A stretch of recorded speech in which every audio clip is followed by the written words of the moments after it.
po si Achilles Ador. Ako po si King David Gonzalez. Hello po, ako po si Inday Fatima. Hello everybody, I'm Pearl Gonzalez. Hi, I'm Enrique Hill and I play as Billy Ojeda in Manila's Finest. I'm Piolo Pascual and I play Homer Magtibay in Manila's Finest.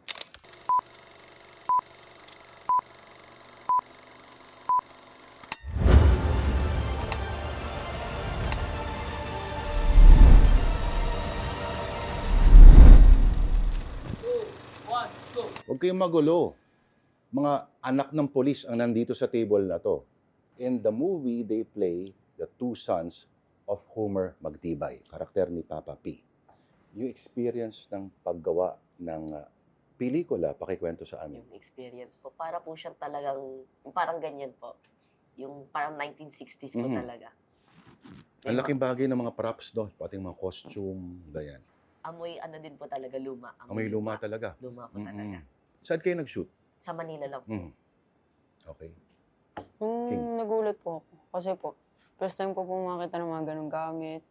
Kaya, ang ano po kasi dun, kapag nasa school po ako, ang nasa isip ko lang po, yung kapanahonan po dati ng mga lolo ko. Kaya nagugulat din po ako sa mga damit, laruan, o kaya mga kung ano ng gamit. Pinanood kay Manila's Finest, ano kaya yung magiging paglabas ko ng sinihan, sa tingin ninyo, ano yung magiging yung pakiramdam ko o yung pananaw ko sa mga pulis? Ang mga pulis po kasi is, nagmumukha lang siyang stricto, pero yung mga puso po nila napakalambot po. Yun lang. Ang mga pulis po talaga is strict yan. Pero pagdating po sa pamilya, napakalambot po ng mga puso ng tao.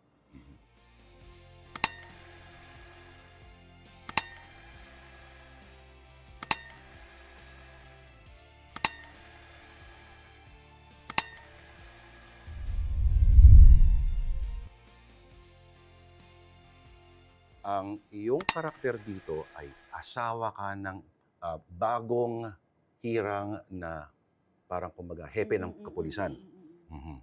Ito naman, si Inday, Fatima ka pa naman. Pakisabi sa amin ang karakter mo. Yes, ako po si Betty. So si Betty isang walker. Lady of the Night. Tulog sa umaga, gising sa gabi. Paano ang interaction nyo dito? Nino po. Ng karakter ni Piolo? Si Piolo ay, of course, police Papa officer. P. Papa P. Si Papa P, police officer. So medyo mainit yung dugo niya because dun sa trabaho ko nga.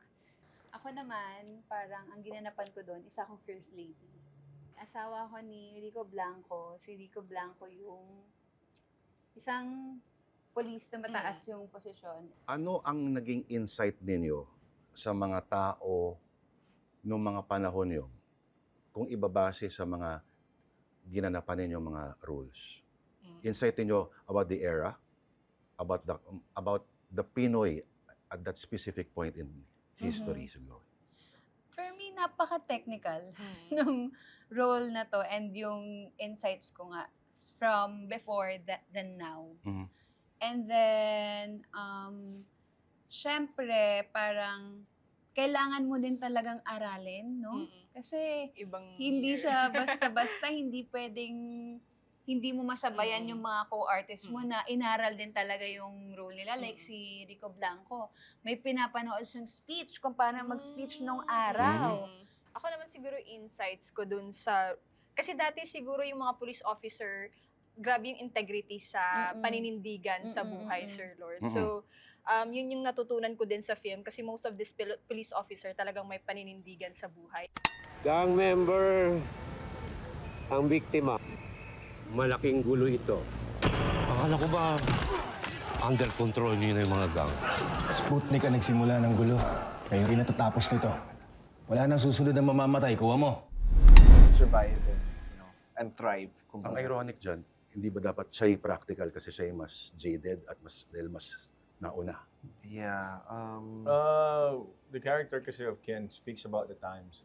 So his turmoil, his conflict is whether to do what is right or to side with another group. So basically, there are two conflicting groups that are in play. go with another group because Yeah. they're the ones taking over the force. Yeah, but So deep down in Ojeda's heart kasi, he really, he's really in line with Magtibay talaga. I mean, ito yung idol ko eh. So, coming into the force, I want to be like him, basically, be like Mike. I want to be like Magtibay. So, but sa mga nangyayari every day, ang nakikita ko sa force in a daily basis, ay yung iba natatanggal sa trabaho, iba Hindi ka napapahamak. naglilinis ng sapatos mo. Correct. Yes po. Pumapasok ang walang starch yung collar. Totoo po yun. you know only. I saw the script. Yung starch lang na tumitigas. Yeah. Tawa ako doon sa lang. Opo. So sabi ko, parang saan ba ako mapupunta? Kung kahit anong tibay ko talaga, parang nakikita ko, parang lalong humihirap lang ang buhay para sa akin. So it's either I go against the wave or go with the wave. So Ano yung pinaka-striking sa inyo about that era? 68, 69, 70, 71.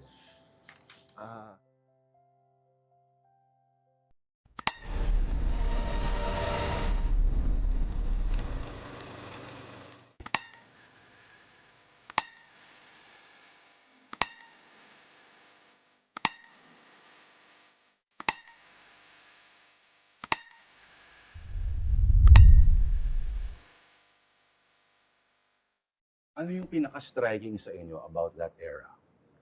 68, 69, 70, 71. Alam ko si Ken ay mahilig sa mga antigong bagay. yeah. Oo. At nagre-react ka nag-react ako nung nakita mo yung mga magazines kanina, no? Yes po. Oo. Pero ano yung striking sa'yo about that period? Ako, fashion kasi ako eh. I like the music during that time kasi sa set, sila Drek would always play the music during that era. Para ma-feel natin sa set.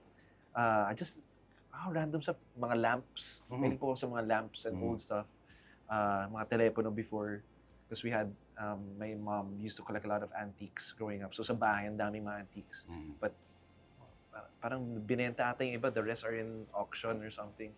So I just, I just been fascinated by it. I think I got it from my mom. Meron kang special relationship with the city of Manila. Yung Lagarista, di ba ang setting noon, yung mga lumang sinihan. Yeah. Hanggang On the job. On the job. And before that pa, yung Manila ni Raya. Manila, yeah. So ito, latest mo, reiteration with that relationship. Can you tell us kung ano yung insights mo about the city? Manila kasi speaks about generally the Philippines. If you talk about the Philippines in a cinematic aspect, you go to Manila. And there are a lot of places in Manila, like where we shot. I've done like what you said. I've done a lot of movies there, a lot of series. And it has that Manila vibe. When you're in Manila, you really feel like you're from the Philippines. As urban as it may sound, I think Manila has kept its look. Like I also did last night in Jones Bridge. So you always shoot there. So I guess for me, it's more cinematic. First time mo Ken playing a law enforcer. Yes po. Yes. Siya, veteran. Yes. Parehong veteran sa character doon at veteran na rin sa pagganap bilang pulis. Yes So, po. ano yung mga methods of research mo nun? Ano yung pinanood mo para dito? Well, we met with some of the Manila's finest guys talaga. So we had one day talking to them. Ayun sila, Pete Lacaba. Sir Pete. And Ricky Lee. Si Major Villacorta ba kasama? Yung matandang... Yes. From Manila's finest. From Manila's finest. So we were able to ask a lot of questions back then. But more than anything, it was just feeding off my other co-actors as well. So sila Chong Joey were there as well. So ang dami nilang mga words and terms, mga slang na ginagamit before. Minsan nako-caught off guard, napapa-high five ako sa eksena. Wala pa mga high five dati. I was like, oh, teka lang. So it's good to have these people around me that keep me in check as well. Ano yung mga kunento sa inyo ng police nung nagkaroon kayo ng Q&A session with them? Actually, it's nothing really big. It's more of the small things.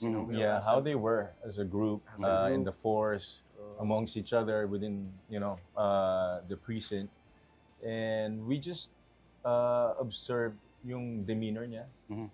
Even the way they are, the way they talk to each other, because we're talking about the 60s. Wala pang mga phones, so people are more unbothered, and people are more into each other in terms of interaction. So mas maganda yung binibigay niya, yung energy. And I guess, talking also to Sir Pete and Ricky Lee, it was an eye-opener for us as well. Because we didn't live in the 60s. But what all the stories they shared, parang, you know, we're able to incorporate that in the story. Because as much as it is fiction, these are all parang, you know, it happened during that time. Even this is the cusp of martial law. So it's fiction, but yet based on real stories or what really happened or what transpired during this time. May isang nagsabi na the 60s are not really an era, but it's a state of mind. Oh, Yeah. Parang that's interesting. I believe so. As I was reading this kanina, you know, the insurrection and how people were, and this was the time of being a rebel and standing for what you really believe in, standing up for your right. And I guess people are more aggressive back then because they really wanted change. They really wanted to voice out, you know, their messages or their concerns. So, yeah. But it makes sense kasi 70s was clearly an era talaga, an era, but like, I like how you said it, it's more of a state of mind. Like, interesting.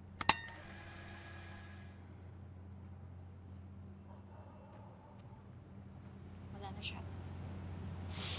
Wala na si Bert.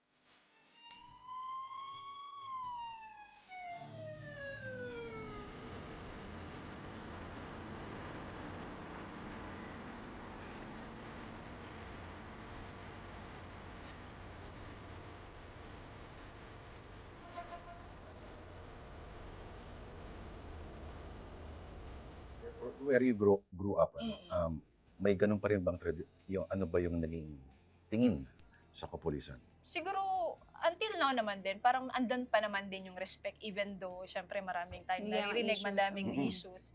Pero the respect na pag sinabi mong police, na andyan pa rin din yung takot na gumawa ng mali kasi because they are there, of course, to protect us and feel mo safe ka pag may police. Yun naman din, until now, sa probinsya namin. Yung mukha.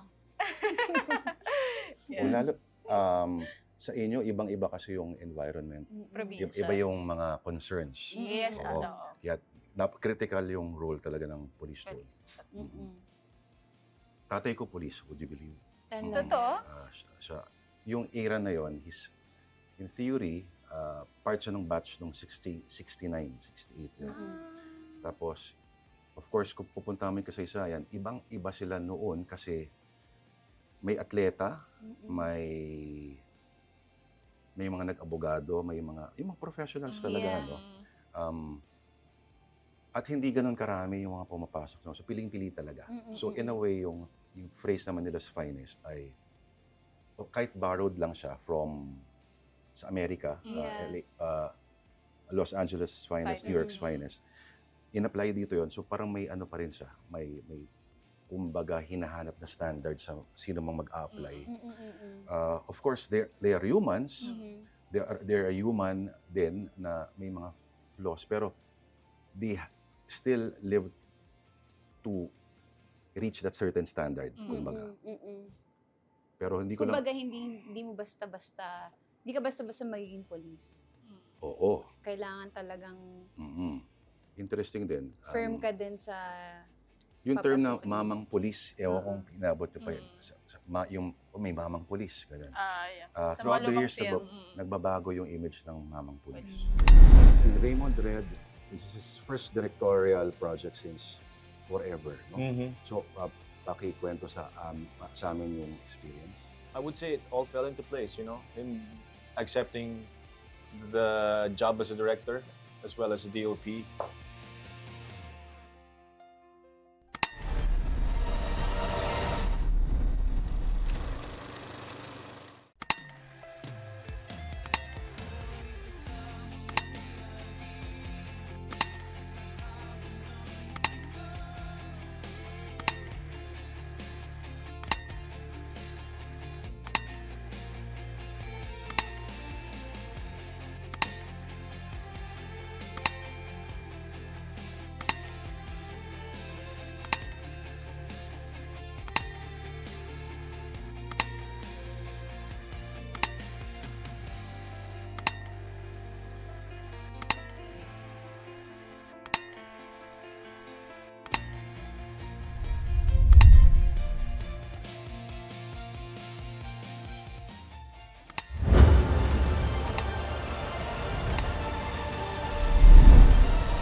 Direk Raymond Red, sobrang hands-on niya. As in, attention to details. Ganun talaga siya. Isa siya sa pinaka-nonchalant na director na meet ko. Isa siya sa mga director na yung hindi ka kakabahan pagka-work siya. Direk Raymond Red, Direk, maraming salamat sa guidance nyo. Thank you for trusting. Thank you for trusting not just me, but everyone on set. It's such a privilege po to work with you. You have such a clear vision with regards of the film, yung pelikula natin, and I'm just very happy to be working with you. And I hope I get to work with you po ulit, Direk. And yun, I learned a lot from him. He was very honest in terms of like performance-wise and acting. He wanted me to do some tweaks, do a bit of different versions of it. And yun, I'm very thankful kasi he was also generous on giving, tips and advices pagdating namin sa set. And yun, sobrang saya lang ni Direk. He's very chill and he's very intelligent din. And yun, he has a clear vision of the movie, and I'm excited. I'm so excited for everyone to watch it. Yan. Maraming salamat, Direk Red, and to everyone else, the producers, the creatives, the co-actors, and everyone involved. Maraming salamat. Manila's finest. Let's go. Si Raymond Red, this is his first directorial project since forever, no? So, pakikwento sa amin yung experience. He was coming in as a DOP, Yeah. to Ray Red, but I guess Ray Red had a conflict, so I would say it all fell into place. Him accepting the job as a director as well as a DOP. We're able to kind of level with him because I don't know if he was already alive in the 60s, but he had some knowledge about how it was before. Yeah. And I really enjoyed working with him. When I would watch the rushes, I would get sidetracked by the lighting, by the set, cinematography. It's an eye candy for me. Yeah, people are saying he's a painter. He's a true artist talaga.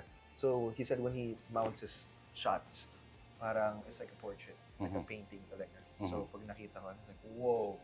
I've never actually met a director that has an eye like that or attacks like that when it comes to his shots, which is really cool. And I think he's one of the coolest directors I've ever worked with. Given the pressure. Oh, wala. Given the pressure. Walang pressure. Kahit may pressure siya. Super cool. You hardly hear his voice because he has two headsets, one for instruction, once for something else. So we never heard him scream. We never heard him shout. I've never once. worked with a director like him ever before. Uso pa rin pala yung sigawan nila sa set. I guess pag pressure ka, may mga iba-ibang ways yung mga director eh. Normally, yung sumisigaw lang dapat yung AD, di ba? Yeah. Yes. Oh, Kasi sinisigawan siya ng director. Yeah. Interesting. Actually, maraming director din po talaga sumisigaw talaga. Straightforward po siya mag-direct. So, pag nagde-direct po siya, sasabihin niya kaagad kung ano yung mali mo, sasabihin niya po kaagad kung paano mo siya itama. Kapag may pinalitan pong script, sinasabi niya po kaagad sa amin. Kamusta ang direktor si Raymond Red? Naku, napakabait Yes, at chill. napakadaling maka-work. Trabaho. Hanggang saan niyo ba kaya dalhin to? Kung wala namang pupuntahan, baka pa tayo magmamatikas, di ba? Isipin mo mga kaibigan mo, lalo na ang pamilya mo. Nung lumalaki kayo, ano yung konsepto ninyo ng mamang pulis? Si Ken mo lang. Wow, mamang police.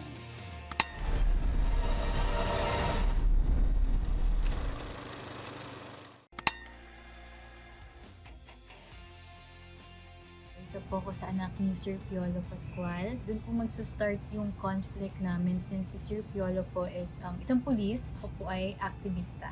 Ang role ko sa Manila's Finest ay Lieutenant Danilo Abad.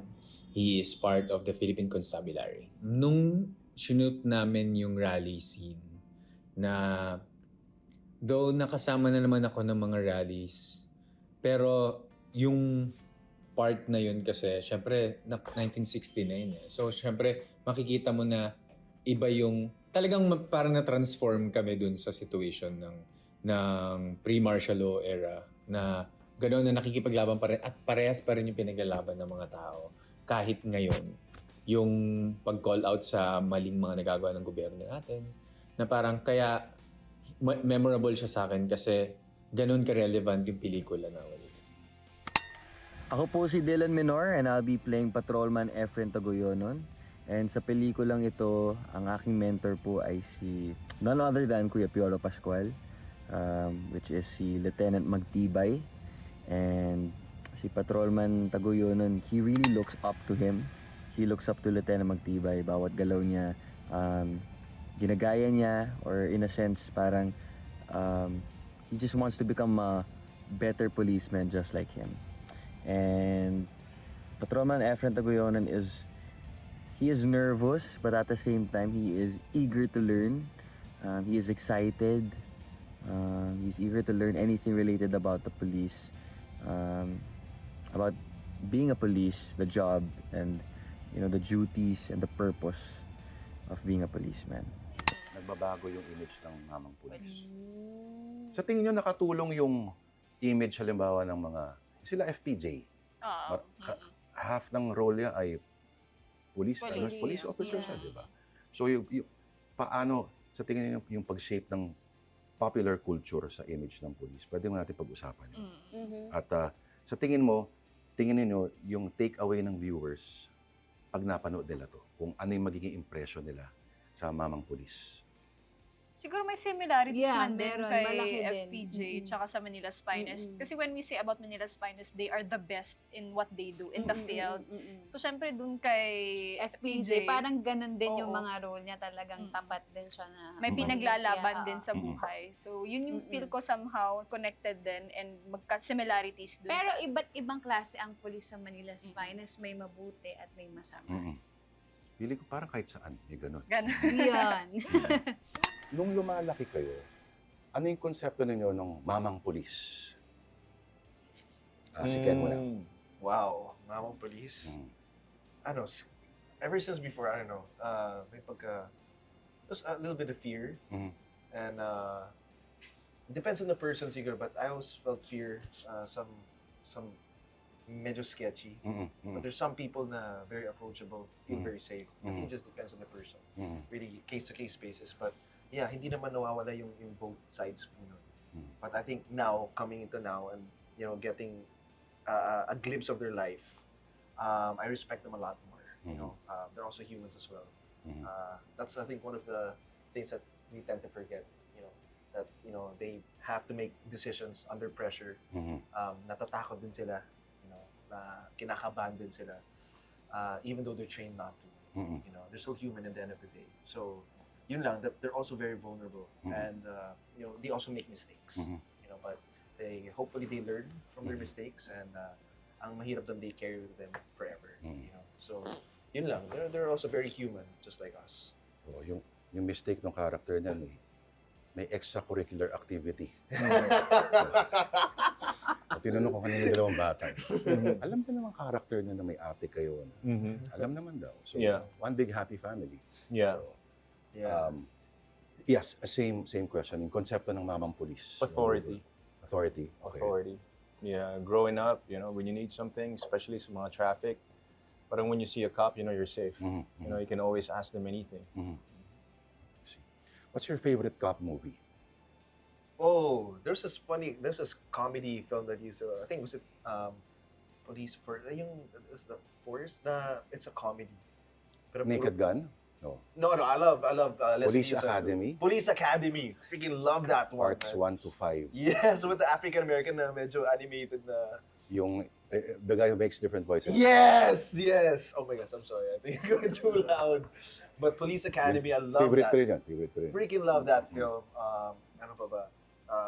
Lethal Weapon, I used to watch it. Beverly Hills Lethal Cop. Weapon is nice. Yeah, what else? Jackie Chan. Rush Hour. Police Story din, Jackie Chan. Yeah. Oh yeah, the Police Story. It's the Hong Kong film. Really cool. That's a really cool one too. I would say Mystic River. Uy, Sean Penn. Galing nun. Sobra. Tama, Gene Hackman? Yeah, Gene Hackman was there. Kevin. May balahibo ko ba? Ang galing na pelikula yan. Yeah. Subtle acting talaga. Yeah. Until now, you know, I still remember the scenes from that film. Grabe, no? Bakit sa tingin ninyo namatay yung genre ng cop movie? I mean, namatay yung, they went out of style.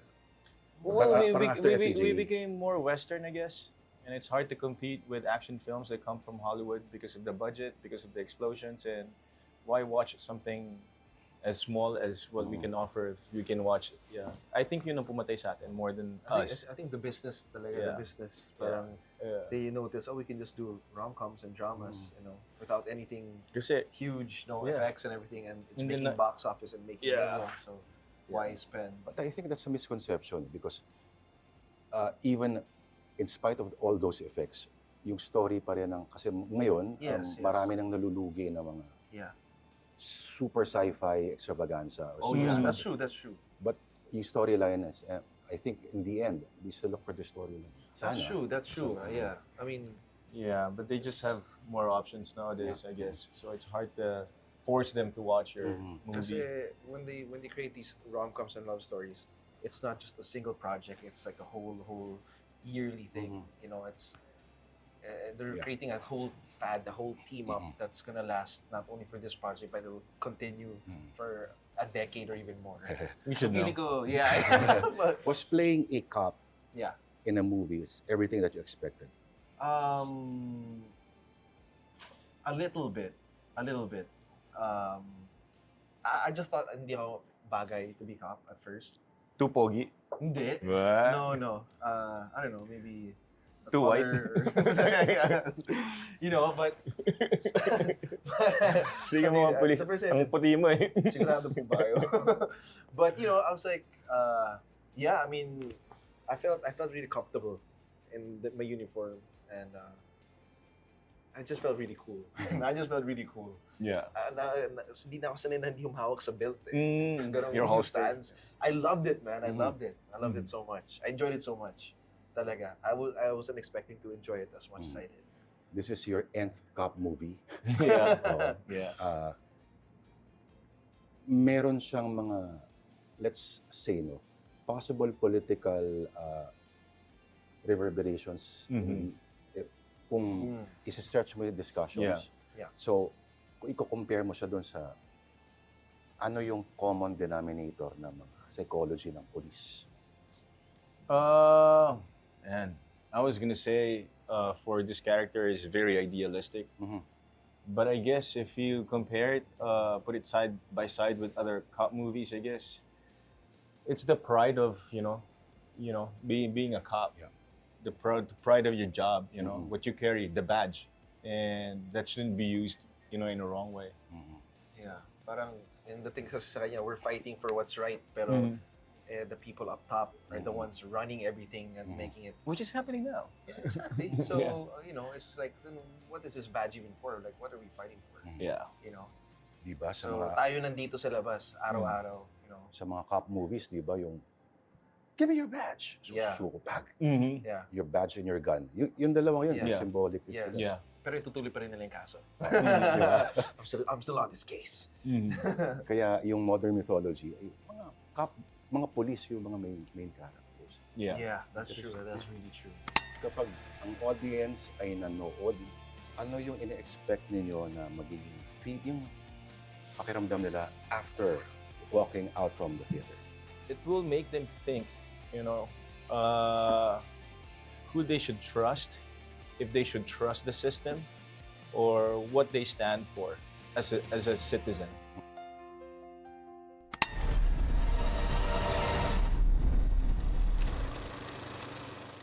Gang member ang biktima. Malaking gulo ito. Akala ko ba under control niyo na yung mga gang? Sputnik ang nagsimula ng gulo. Kayo rin natatapos nito. Wala nang susunod na mamamatay. Kuha mo.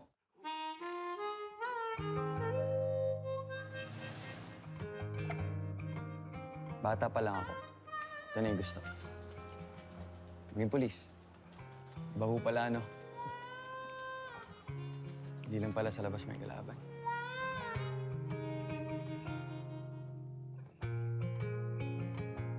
Ito lang kayo. Kami, nandito. Kahit anumang malaman ninyo, hindi nyo maiintindihan. Hanggang saan niyo ba kaya dalhin to? Kung wala namang pupuntahan, baka pa tayo magmamatigas, di ba? Isipin mo mga kaibigan mo, lalo na ang pamilya mo.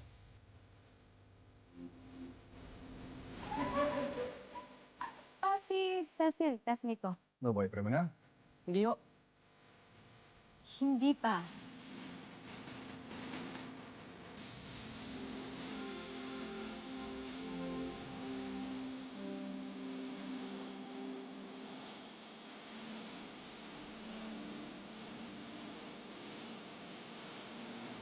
Tayong mga pulis, araw-araw natin nakikita ang kalat, gulo, kasalanan ng mundo. Kung gusto nating magbago ang Maynila, kailangan manggaling sa atin ang pagbabago. Pag-isipan nyo kung karapat dapat pa rin kayong tawaging finest.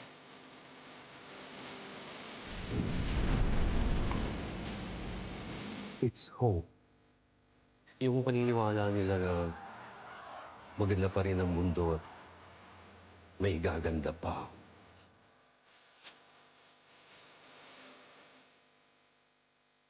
This is your third string MMFF entry. I suppose as both actor, producer, and everything in between, you've developed a certain instinct na for... Do you think nag-evolve na ang panlasa ng MMFF audiences for what clicks? Not necessarily awards-wise or box office-wise, but, you know, in terms of personal tastes. Because of the emergence of the streaming platforms, of course, nag-iba rin yung taste ng tao because they have more options now.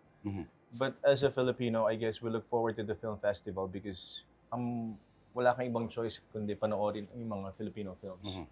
And in terms of how we are now, I guess people are more accepting in terms of concepts because of what they've seen, you know, with different contents from different parts of the world. So people are not limited anymore to what they want because they want to see something different. I guess that's why they watch a movie to learn from it, and they don't want something that they've already seen.